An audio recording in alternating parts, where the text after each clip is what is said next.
We developed a campaign called Together We'll Get Through This. And we started to feature members that were doing an outstanding job of promoting health and safety. And we do it on a multitude of platforms. It would be through Easy Mail Merge, Constant Contact, LinkedIn, Chapter app, etc.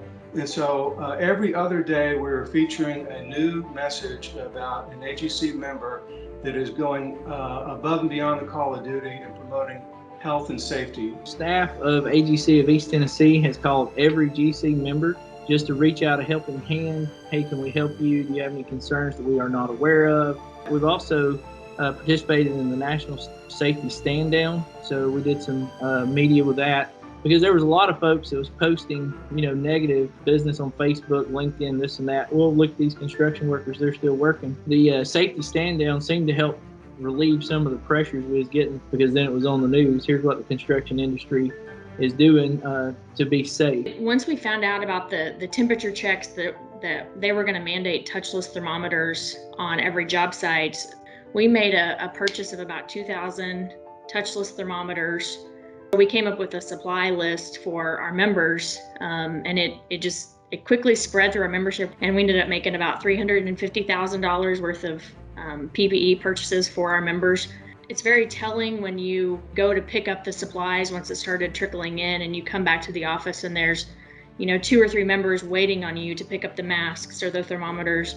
It was just very eye-opening to know how critical that was for them to keep their operations going. We have a mission of improving people's lives. That's where our chapter sits, and we oftentimes think of that in terms of the context of our member companies. We established a hotline to allow anybody in the field, labor or management, to call if they had concerns about project conditions. The policy, behind having the hotline was the health interest of everybody on the projects, their families, and the greater community at large, that it was putting people first. Then we also designed and printed and distributed stay 6 feet apart banners for job sites. It was a real service to provide how to help our members. It gave confidence to government in Oregon that the construction industry was serious about taking steps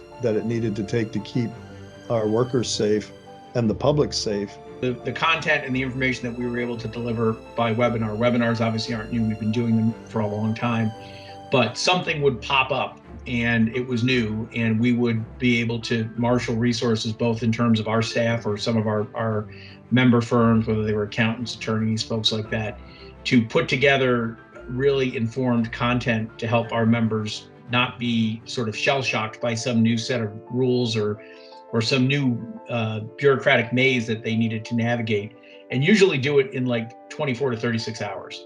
We do a lot of work for our members on a daily basis, and we're not asking for any recognition, so we don't often get it. However, over the past couple of weeks, I've received more unsolicited recognition from our members to say, I really appreciate the work that you and your staff are doing to meet our needs at this time.